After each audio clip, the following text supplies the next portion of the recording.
So, who else is ready to explore Linford-Upon-Avon? Because I am. Goblin's Town has exploded with passion and builds. Today we're going to be exploring around all of the newness that he has added to the place. And already in front of me you can see a very large wheel. The Prince Albert's wheel. Not to be confused with the Prince Albert's piercing, which we will not be discussing on here. Look at all of those cobwebs forming all the spokes. Today, guys, we have an entire list of stuff to see around here. Already, I'm showing you off some of the newest and the best parts of Linford. This park, Queen Anne's Park, is a must-see. And look over there, even more wondrous and majesty. Those are part of the museum, the Natural History Museum, and the Museum of Archaeology and Anthropology. So Goblin has been working on this across the summer, I would say. We last visited here when Goblin had started building the cathedral over there. Now the cathedral is still under construction, as you can see from the cranes and that lying around. And I remember last time I said this, it was just a lovely touch to do because just adds a little bit of interest to a build. So we should start things off here then at the Royal Albert Eye. Now I have a little blurb about things that Goblin has written for me. So the Albert Wheel, based off the Euston Wheel from the Empire of India expedition in 1895, named after the husband of Victoria, Prince Albert. Hence why I call it the Prince Albert's Wheel. Oh, that's going to go down in infamy, I think.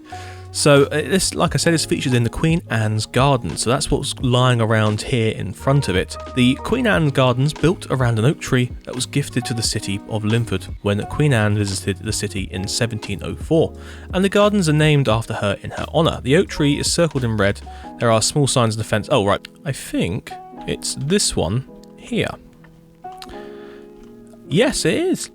This oak tree was presented to the city of Linford upon the visit by Her Majesty Queen Anne of Great Britain. Maybe it was Queen Anne of Greater Whiteburg, Goblin. Great Britain doesn't exist. I don't know what you mean. It's a lovely oak tree, very vast and big. So at this point in time, it's over 200 years old. I wonder if it was already a mature oak when it was given to the city as well. This is a lovely tree. A beautiful piece of foliage. All the trees around here are gorgeous, actually. We have quite a vast variety of them flying around the park. But what's interesting is this is at a lower level to the embankment over there. So originally, this would have been like the shore level, although actually I think it's below water. It is. Okay, I wonder if this has been... No. This has just been sunk in the park. There must have been a little sort of bank. This place must have flooded quite a bit. Yeah, this place must have been underwater at some point. Oh well, bit of engineering there. Don't worry about it.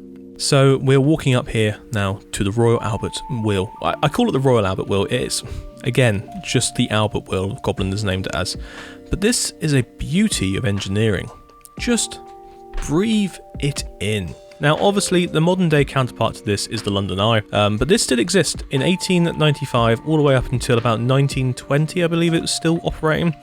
Look at it. I love... Yes, you have got the spokes going on there. The shape. The sort of concave effect that goes through there. And I like the way it sits out, actually in the river, on a pair of pillars, because that just works quite nicely. I like it. It's like this place was built, but then they were like, oh, should we just put a massive wheel up there instead? It's like, yeah, sure, why not? Just go on, put it in there. And that's what they did. So I wonder if we can get inside any of these little compartments here.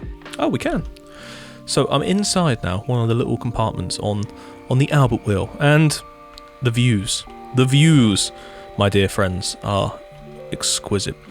So Goblin has gone with the monumental Whiteburgian architecture that we know so well from Whiteburg City. Now Linford-Upon-Avon is actually a borough of Whiteburg City, a city in its own right as well, but it does exist... Oh, actually there's a door. It does exist as part of the Greater Whiteburgian area. We've already said Greater Whiteburgian twice now. It's not a new phrase that I've just invented, but... kind of is. What's an interesting bench design? I like that. Strong, solid cast iron. And we have some pigeons all flying around the base here, and a nice statue in the middle. Now, do we know what the statue is of? We do not. Goblin will talk to us in the comments, I'm sure, but it's a... Now, I would hazard a guess. It's Neptune, or Zeus, or someone on a horse. But somebody's definitely got a spear, or a lightning bolt there. Either or, it's a very impressive statue. And just look at that. I love the way the cathedral just looms over the landscape, and you get a sense of this park just is very open and freeing, but surrounded on all sides by high-sided structures. i.e. this very large wheel. So we've got a little ticket place here, nice little thing, got some prices on there for access, and all the little details inside here as well. We've got some tickets being sold here. A madam is about to come on board, so I should probably have a look around here as well. Oh, very nice. So we walk on up. You can. Yes, there was a door. Look at that. You can look down to the Bishop's Palace that way. That's definitely Neptune. Or Poseidon. That is Poseidon. That makes sense. That's definitely Poseidon there. But across we can see the Albert embankment. So this is a counterpart to the Victoria or the Elizabeth embankment we have actually in Whiteberg City, which I showed off this time last year. Good lord. It has been a long time. Oh, so these steps going up, you can get into 3 different carriages at once. This already puts you quite high up on the landscape, and there it is, the Guild Hall, or actually, it was originally, I think last year, known as the Guild Hall. It's now known as the Chamber of Commerce, and we'll get over there in a bit. So we need to have a little fly around here quickly, just to breathe in a bit more of the atmosphere. I like the banking up here onto a road that comes up to the front of the cathedral. Once this is in place with a little wall up against the side, that's going to look really nice. Really nice indeed. But I'm in Goblin already. I'm in awe of the landscaping around here. A beautiful park, lots of different levels. This is really nice. The way you've done the different terracing here with a little bit of greenery around it. So beautiful. And this is quite the retaining wall at this end. Wow. Up against the cathedral already. You're getting extra views. You're getting extra depth in there. It's good stuff. Right, should we move on to the other side? Well, I want to see the embankment. So I found myself up here on what looks to be a little bit of an unfinished road, but I think this is the way across to the other side of the Albert embankment. So we'll just kind of pooter along this bridge here, looking down there, admiring that view. This view is nice. It's a good, strong tower there. Always a good, strong tower from Goblin. But what I spy at the end there is a screen into a new area that I haven't actually got on the map that Goblin sent me, because the map's a little bit outdated now, as Goblin has been working on other stuff since. But as we walk across this little bridge, we come across some more spectacular views. Just look at that. Look at me. Look at that. And now we can see the Albert embankment has several different layers to it. So you can walk under this bridge here and also on a slightly higher level. Walk up either side. This is very reminiscent of the South Bank in London, and also you get a tree thing. Honestly, this is kind of how I wished my embankment to turn out. It didn't turn out like this. I much prefer this Goblin, but they're 2 very different engineering projects. Mine was built to house a underground train and a sewer. This was built for pleasure. Ooh, what's this over here? Oh, I think we'll run down to it.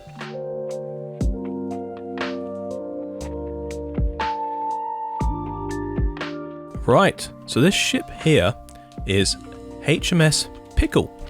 Now this is based on the real life counterpart of HMS Pickle, which was the first ship to bring back the news of the victory at Trafalgar, also the death of Nelson. So this was it's a clipper, I think, isn't it? Or not a clipper as such, but it's just a very fast vessel to get back to the mainland quickly. I like it. It's got a nice sort of Baroque feel about it, lovely colouring on it, good rigging. It sits nicely here as a little barge thing goes up by the side. But we're here to see a very nice building. Now, I don't want to fly into it just yet. Let's make our way back down. We'll fly down this time to the other end, back where the bridge was, because it opens up into this nice square, surrounded on all sides just by glorious buildings. Just want to stand here for a second and just soak in the view. Ooh, this is beautiful. So like I said, this is the Chamber of Commerce over this side.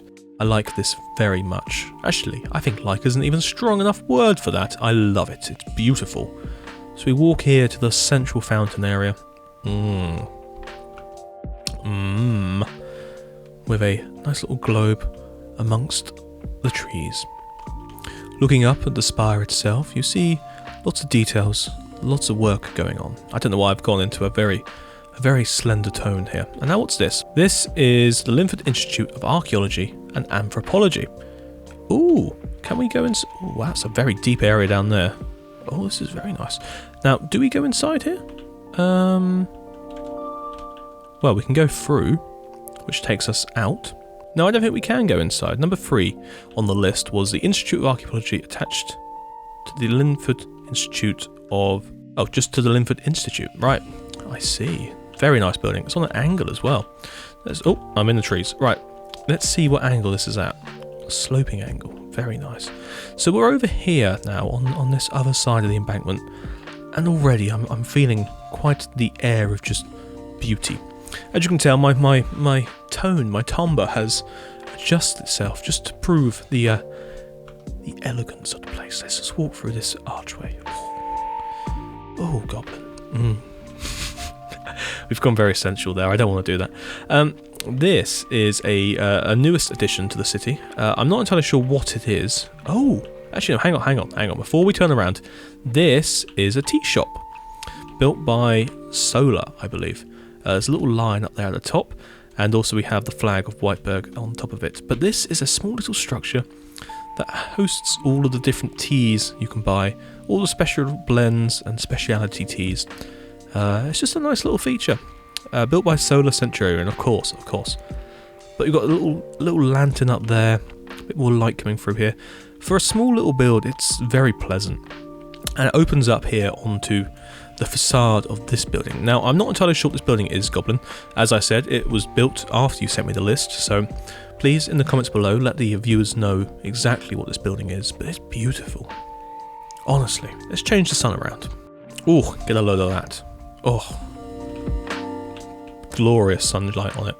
And now this was built by Kira, with help of Goblin. Just look at that. So this is a little botanical garden section. So many trees of just immenseness. Imagine sitting here amongst the palms, drinking your cup of tea you've just bought from the speciality teas they have on offer here in the tea gardens of whatever this place is. And then we walk into the palm house, into the heavens. Oh wow, the chandeliers, the details, the lighting, the colours, the textures, the feel of the place. I actually feel a bit hot and sweaty under here, because that's what it's meant to be.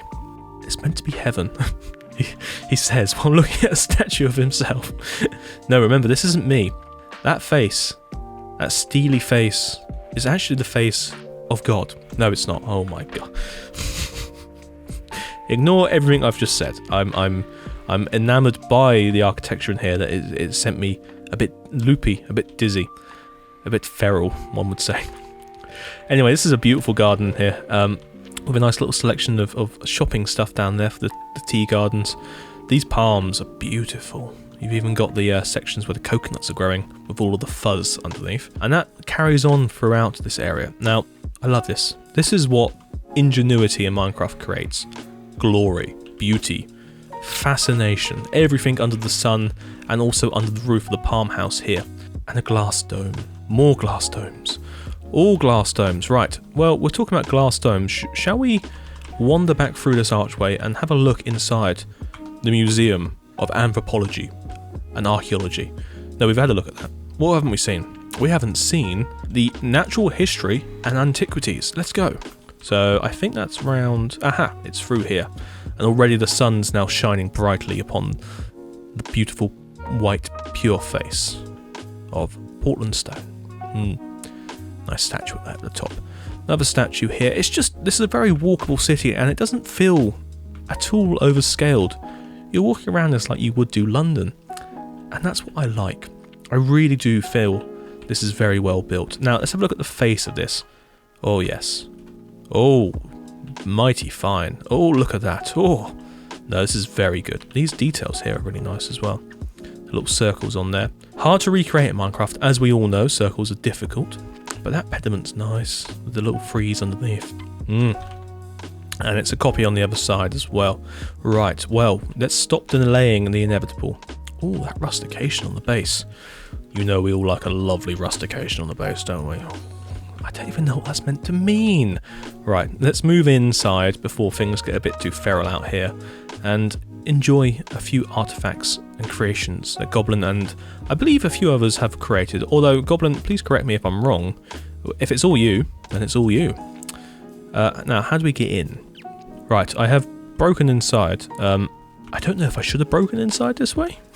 There may have been a main entrance that probably was a bit better, but already we can see what looks to be a dinosaur.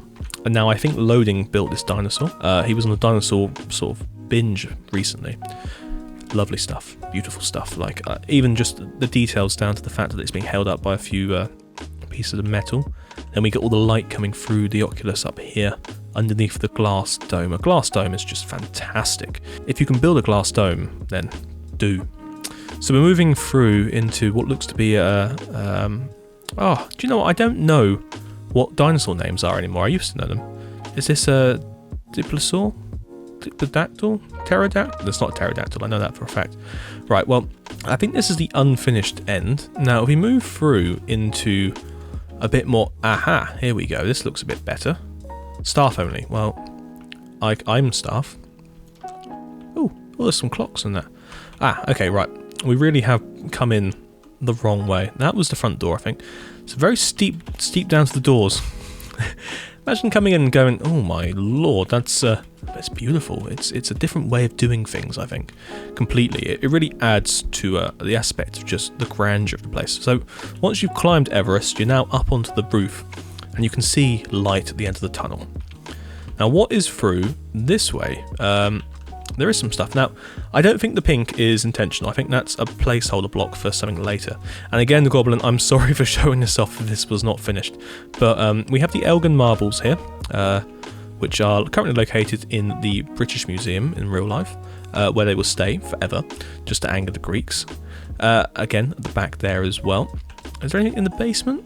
No. Oh, maybe there is actually. It's a very dark place. Oh, this is lovely. This is very reminiscent of... Oh, hello. What is down here? Oh. Hello? Oh my god. It's a planetarium. Oh, this is incredible. Oh. Let's go on down and see this. Solarium. The solar system has built in Minecraft. Well, there's Terrace Imperatoria next to Venus and Mercury. Mars over here. Jupiter. Oh, sorry, Saturn. Jupiter. Oh, there's Mars. Oh, this is glorious. And the stars. The stars in the heavens. Oh, wow. No, this is incredible. I've never seen this done so well in Minecraft. Well, breathe that in. I mean, we probably... Do you know what? I actually am shocked. I wouldn't have gone down those stairs. I had an inkling this existed, but I didn't know where it was. I thought we were about to stumble across it in another room, but whoever worked on this, I know it was probably... I think it was Goblin Solar. But guys, that is incredible. Now, at first glance, I thought we were coming across an operating theatre, which still would have been great, but I thought that might have been a little bit gory for this. So we've come back out into the dinosaur section. Wow, okay, so that goes underneath the whole building. This place is incredible. Let's have a little wander down that side. Right, so we had the Elgin marbles. Now, what was in the other room at the back? Oh, again, some sort of display. Well, I think, do you know, we haven't ruined it, Goblin. I think what it is we can come back here in a later episode of the server update tour and show off again the majesty, the intensity, the beauty of this place. For now, a little whip, but still a beautiful one at that. I haven't seen the rear of this building yet. Oh, it's very nice. But you know what, guys? I think with that in hand, this has been a lovely little tour around Linford. While there is so much to see still, I think we've seen a lot. Oh, there's a little road down here. I think we've seen enough just to give you guys a flavour of exactly what Goblin's been up to for the last few months over the summer. And what we haven't seen can always be shown off in the next server update tour. But for now, remember guys, get inspired, get building, and I'll see you next time. Goodbye.